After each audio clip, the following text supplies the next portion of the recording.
Ukraine ਉੱਪਰ ਰੂਸ ਦੇ ਹਮਲੇ ਲਗਾਤਾਰ ਤੇਜ਼ ਹੋ ਰਹੇ ਨੇ, ਜਿਸ ਕਾਰਨ ਉੱਥੇ ਦੇ ਹਾਲਾਤ ਬਹੁਤ ਨਾਜ਼ੁਕ ਬਣੇ ਹੋਏ ਨੇ। ਭਾਰਤ ਸਰਕਾਰ ਦੁਆਰਾ ਚਲਾਇਆ ਗਿਆ ਮਿਸ਼ਨ ਗੰਗਾ ਦੇ ਤਹਿਤ ਬਹੁਤ ਸਾਰੇ ਭਾਰਤੀਆਂ ਨੂੰ ਭਾਰਤ ਲਿਆਂਦਾ ਜਾ ਚੁੱਕਿਆ ਹੈ ਤੇ ਕਈ ਭਾਰਤੀ ਹਲੇ ਉੱਥੇ ਫਸੇ ਹੋਏ ਨੇ। ਉਹਨਾਂ ਵਿਦਿਆਰਥੀਆਂ ਦੀ ਗੱਲ ਕਰੀ ਜਿਹੜੇ ਉੱਥੇ ਪੜ੍ਹਾਈ ਕਰਨ ਲਈ ਪਹੁੰਚੇ ਸੀ, ਉਹ ਬੜੀ ਸਮੱਸਿਆਵਾਂ ਦਾ ਸਾਹਮਣਾ ਕਰ ਰਹੇ ਨੇ। ਕਈਆਂ ਕੋਲ ਤਾਂ ਖਾਣਾ ਵੀ ਮੁੱਕ ਚੁੱਕਿਆ ਹੈ। ਮਿਸ਼ਨ ਗੰਗਾ ਦੇ ਚੱਲਦਿਆਂ ਜਲੰਧਰ ਦੀ ਇੱਕ ਲੜਕੀ ਸ਼ਿਵਾਨੀ ਭਾਰਤ ਪੁੱਜੀ ਹੈ, ਜਿਸ ਨੇ ਉੱਥੇ ਦਾ ਹਾਲ ਬਿਆਨ ਕੀਤਾ ਹੈ। ਦੱਸਦੀ ਹੈ ਕਿ ਸ਼ਿਵਾਨੀ 6 ਸਾਲ ਪਹਿਲਾਂ ਡਾਕਟਰ ਦੀ ਪੜ੍ਹਾਈ ਕਰਨ ਯੂਕਰੇਨ ਗਈ ਸੀ। ਉਸਨੇ ਹਾਲਾਤ ਬਿਆਨ ਕਰਦਿਆਂ ਕਿਹਾ ਕਿ ਮੈਂ ਬਾਰਡਰ ਦੇ ਕੋਲ ਹੀ ਸੀ ਤੇ ਉੱਥੇ ਹਾਲਾਤ ਬਹੁਤ ਨਾਜ਼ੁਕ ਹੋ ਚੁੱਕੇ ਹਨ, ਪਰ ਅਸੀਂ ਖਾਣਾ 15 ਦਿਨ ਪਹਿਲਾਂ ਰਿਜ਼ਰਵ ਕਰ ਲਿਆ ਸੀ, ਜਿਸ ਕਰਕੇ ਅਸੀਂ ਕੁਝ 100 ਕੱਟ ਲਈ ਹੈ। ਪਰ ਜਿਹੜੇ ਬੱਚੇ ਕੀਵ ਅਤੇ ਖੁਕਰੀਵ ਵਿੱਚ ਹਨ, ਉਹਨਾਂ ਦੇ ਹਾਲਾਤ ਬਹੁਤ ਮਾੜੇ ਬਣੇ ਹੋਏ ਹਨ।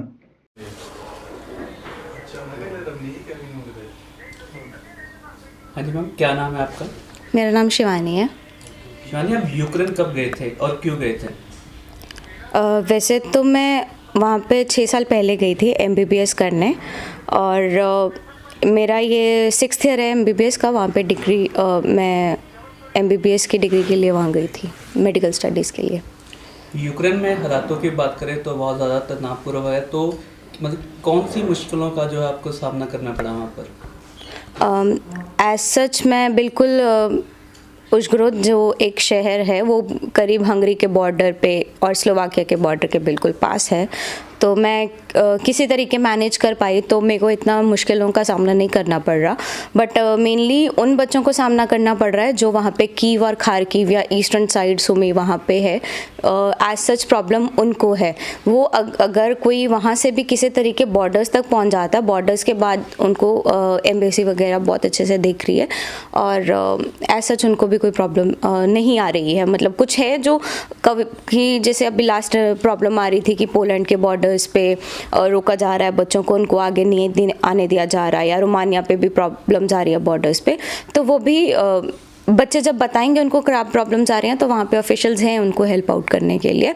और बट विद जो मेन प्रॉब्लम है that is to eastern side part of Ukraine, तो मेन हेल्प उनको चाहिए। उनको बहुत ज़्यादा प्रॉब्लम आ रही है, क्योंकि थोड़े दिनों बाद अगर ऐसे ही चलता रहा तो खाना भी ख़त्म हो जाएगा। जैसे आगे ATMs वगैरह हमारे में तो पहले ही ख़त्म होना शुरू हो गया था, तो हमने 8-10 दिन का खाना लेके आए, हम दूध ले रख रखा, सब कुछ रख रखा।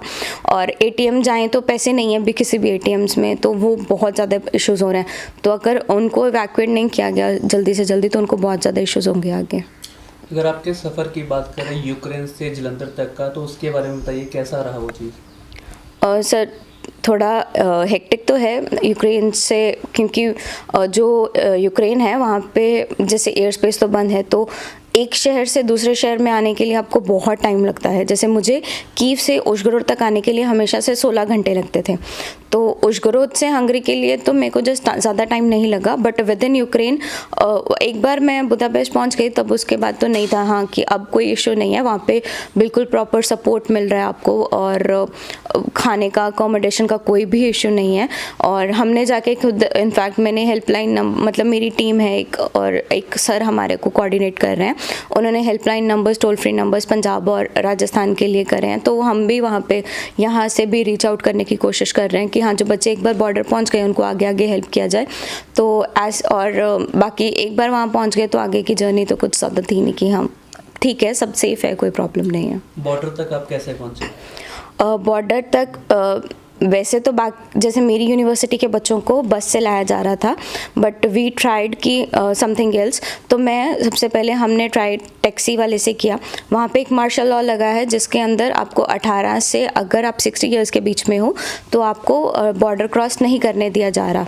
तो अगर आपको बॉर्डर क्रॉस नहीं करने दिया जाएगा तो हमारा जो हम टैक्सी ड्राइवर लेके चले थे, ही वॉज अराउंड 70 ईयर्स, पर उसके कार में कोई इशू था तो उसने हमें बॉर्डर पे ही उतार दिया। एंड ही सेड, मतलब he was very helpful, but he suggested कि यहाँ पे पास में रेलवे स्टेशन है, so you could go and try there. So हमने सोचा कि हम ट्राई करते हैं, अगर कुछ होगा वापस आ जाएंगे।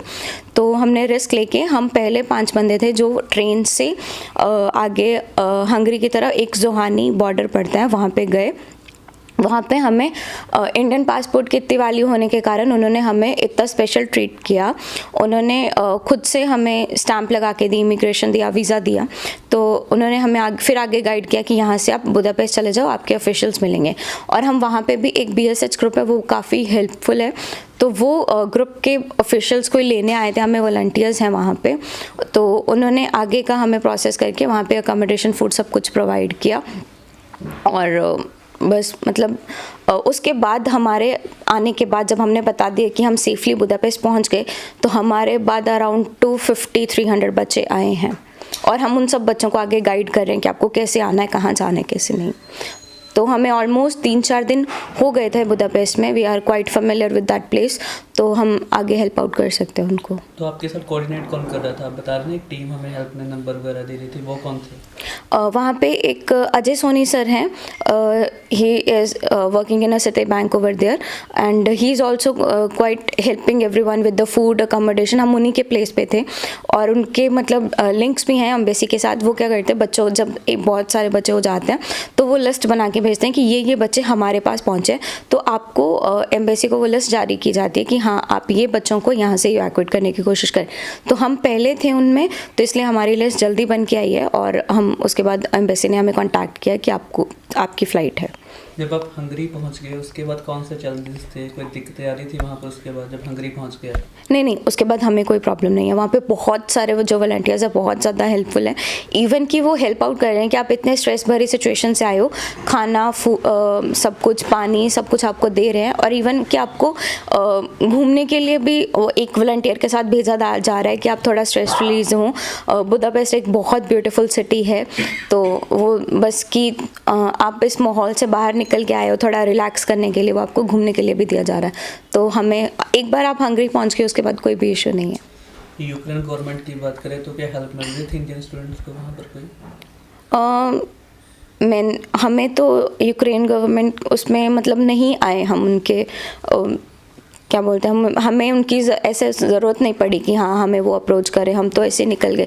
बट हाँ अगर आप उधर हो, बॉर्डर्स पे हो, तो आपको वो बिल्कुल हेल्प आउट कर रहे हैं, वो आप जाने दे रहे हैं या कुछ भी। पर एक जो न्यूज़ आई थी Poland, I am not sure about that कि हाँ वो न्यूज़ सच में थी कि जैसे लड़कियों को मार रहे थे या वो कुछ कर रहे थे।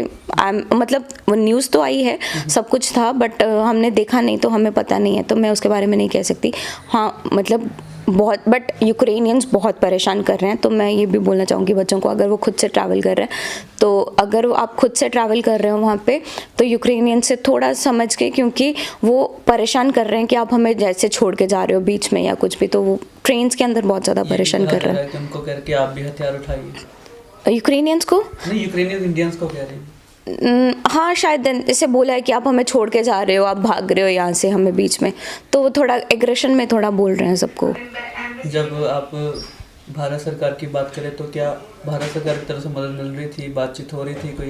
एग्जैक्टली हाँ, वहाँ पे ऑफिशियल्स हर बॉर्डर्स पे हैं, हमारे पास नंबर्स हर जगह सर्कुलेट हुआ है आपके मतलब कई कह रहे हैं कि फ़ोन नहीं उठा रहे, बट बहुत ज़्यादा बिजी हैं, तो आप किसी और को ट्राई कर सकते, क्योंकि मीनवाइल वो आपका फ़ोन नहीं उठा रहे हैं, वो किसी और की हेल्प कर रहे हैं।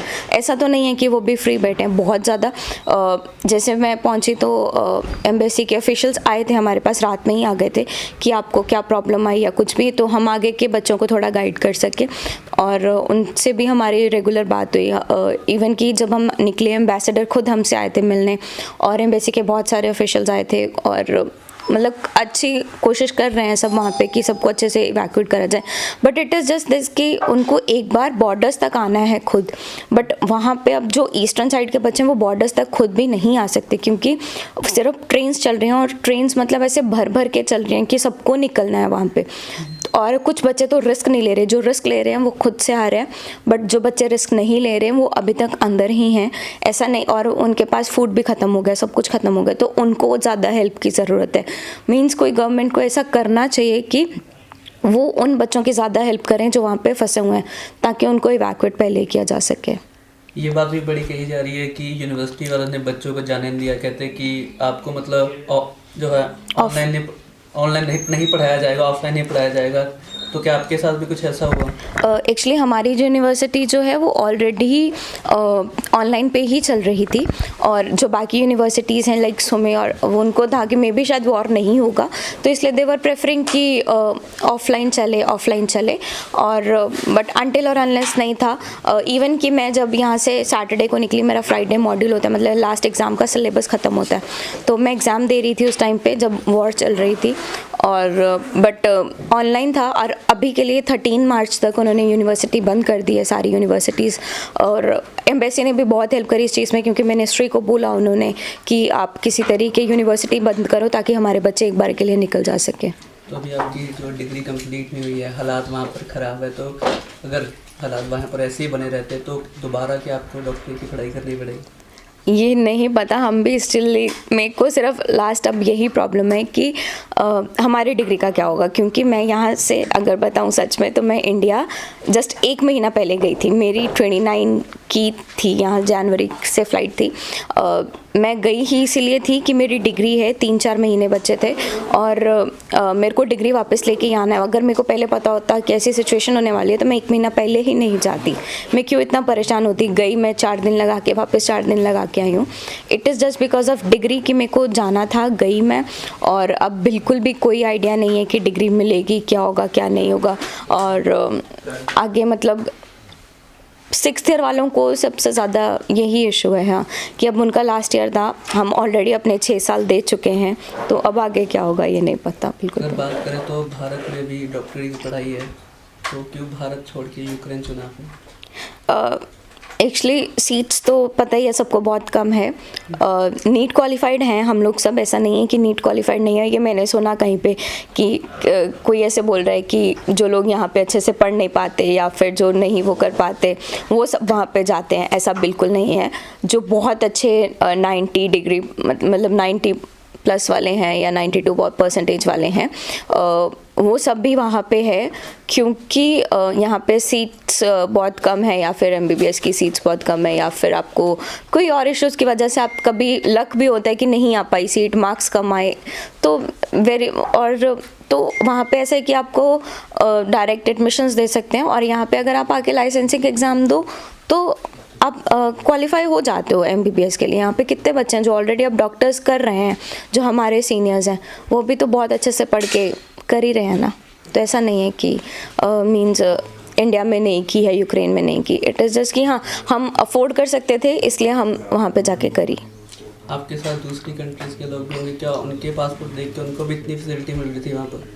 नहीं, एक्चुअली ये प्रॉब्लम हुई थी हमारे साथ वहाँ पे बॉर्डर्स पे। वो सब हमें बोल रहे थे कि इंडियंस को जाने दे रहे हैं, पाकिस्तानी थे वहाँ पे, बांग्लादेशी थे, नेपाली थे, उनके जो पासपोर्ट्स थे वो सुबह से होल्ड पे थे, उनको वो मोर देन 24 आवर्स हो गए थे खड़े, और वो उनको नहीं आने दिया जा रहा था। बट इंडियन पासपोर्ट की वैल्यू, हाँ मैं कहती हूँ, बहुत ज़्यादा है, बहुत रिस्पेक्ट मिल रही थी इंडियंस को वहाँ पे, कि अगर आप इंडियन हो तो आपको बहुत आसानी से जाने दिया जा रहा था। अभी आपके और भी दोस्त वहाँ पर फंसे होंगे, हाँ जी, बातचीत हो रही है, क्या कह रहे हैं वो? हाँ जी, बहुत ज़्यादा फंसे हुए हैं। हम उनको किसी तरीके हेल्प आउट करने की कोशिश कर रहे हैं। कीव से बच्चे थे, वो हमने गाइड किया तो वो 200 बच्चे एक साथ निकले हैं, और अब ऐसे ही एक मेरे खारकीव से अभी फ्रेंड निकला है। अगर वो अच्छे से सेफली निकल जाता है देन हम आगे किसी को और को बोल पाएंगे कि हाँ आप इस तरीके से इस रूट से पकड़ के आ सकते हो। धमाके बहुत ज़्यादा बढ़ गए, क्या आसपास आपके जो दोस्त हैं उनके पास भी ऐसे धमाके हो रहे हैं? हाँ जी बिल्कुल, वो बोलते हैं कि हॉस्टल्स के बाहर फायरिंग हो रही है या फिर कहीं पे भी मिसाइल्स गिर रही है, एयर सायरन्स 24/7 चल रहे हैं। उनको तो उन्होंने वो सब तो फेस कर रहे हैं, हमने तो सब सुना है। हमारी सिटी काफ़ी काम थी तो हमें नहीं पता चलता, बाकी सिटीज़ बहुत ज़्यादा प्रॉब्लम्स, ये बम्बार्डमेंट, चिल्ड्रिंग, सब कुछ बहुत ज़्यादा हो रही है वहाँ पे। और अगर बात करें तो क्या उनके साथ भी कोई, जैसे वहाँ के लोकल लोग तंग कर रहे हैं, कोई बातचीत हुई? लोकल लोग वहाँ पे रहने में नहीं, आपके जो दोस्त वगैरह उनको तंग वगैरह कर रहे हैं? हाँ, उनको ट्रेन में चढ़ने के बाद एक बार तंग किया था, बट उसके बाद थोड़ा नॉर्मल हो गया था, तो वो सेफली निकल आए हैं वहाँ पे। अब मिशन गंगा के तहत आए हैं, कोई दिक्कत परेशानी हुई? नहीं, वहाँ एज सच कोई परेशानी नहीं हुई है हमें। एक बार आप एम्बेसी वालों के साथ कंटैक्ट में आ जाते हो तो वो लिस्ट बना के आपको भेज रहे हैं, ऐसे एज सच कोई प्रॉब्लम नहीं। इवन कि एयरपोर्ट पे भी बहुत ज़्यादा सपोर्टिव थे, कि सारी गवर्नमेंट्स बहुत ज़्यादा हेल्प आउट कर रही हैं। वहाँ पे बाहर ही सबके हेल्प डेस्क लगे हैं, हमारे साथ मिनिस्ट्री ऑफ पावर्स ने लगा रखे हैं वो सारे हेल्प डेस्क। हर यहाँ के स्टेट के, वो इवन के बच्चों को घर तक लेके आ रहे हैं। हंगरी कब पहुँचे थे? मैं सैटरडे पहुँची थी। और वहाँ से मतलब कब जब आपका कांटेक्ट हुआ था एम्बेसी के साथ? एम्बेसी के साथ तो हो गया था कांटेक्ट। एक्चुअली ऐसा था कि जो 2:40 की फ़्लाइट जा रही थी और हमारे यूनिवर्सिटी ऑफिशियल्स जो हैं, जो हमें लेके जाते हैं कॉन्ट्रैक्टर्स, वो बसेस भर भर के भेज रहे थे।